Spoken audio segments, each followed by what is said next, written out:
High বন্ধুরা, আজকে আমি ভেন্ডি মশলা নিয়ে চলে এসেছি। খুব কম সময়ে বানিয়ে দেখাবো আমি এটা। তোমরাও বাড়িতে বানাতে পারো।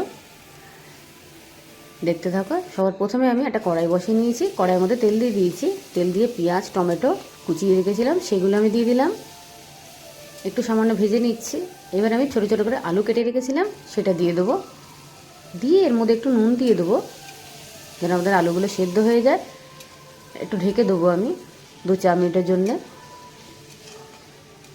কেন কি ভিন্ডির সাথে যদি আলুটা দেই তাহলে ভিন্ডি সেদ্ধ হয়ে যাবে, আলুটা সেদ্ধ হবে না। তাই আলুটাকে আমরা একটু আলাদা করে সেদ্ধ করে নিচ্ছি।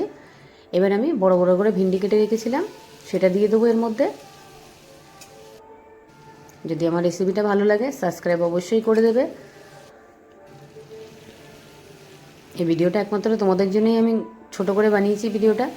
আশা করি তোমাদের সবার পছন্দ হবে, ভালো লাগবে, দেখবে অবশ্যই তোমরা। আর আমাকে কমেন্ট বক্সে কমেন্ট করে জানাবে আমার এই রেসিপিটা কেমন লেগেছে। এবার একটু আমি নুন দিয়ে দিচ্ছি, স্বাদ মতো নুন দিয়ে দিয়েছি। 1 চামচ লঙ্কার গুঁড়ো, 1 চামচ জিরের গুঁড়ো, 1 চামচ ধনে গুঁড়ো আর একটু সামান্য চিনি দিয়ে নেড়ে চেড়ে নেবো 2-3 মিনিটের মতন। দেখো আমাদের ভেন্ডি মশলা রেডি। এবার আমরা একটা পাত্রের মধ্যে এটাকে সার্ভ করে নেব। দেখো রেডি হয়ে গেছে, দেখতেও কত সুন্দর লাগছে। রুটি বা ভাতের সাথে তো খুব সুন্দর লাগে খেতে। অবশ্যই তোমরা ট্রাই করবে বাড়িতে। যদি আমার রেসিপিটা ভালো লাগে লাইক শেয়ার কমেন্ট অবশ্যই করে দেবে।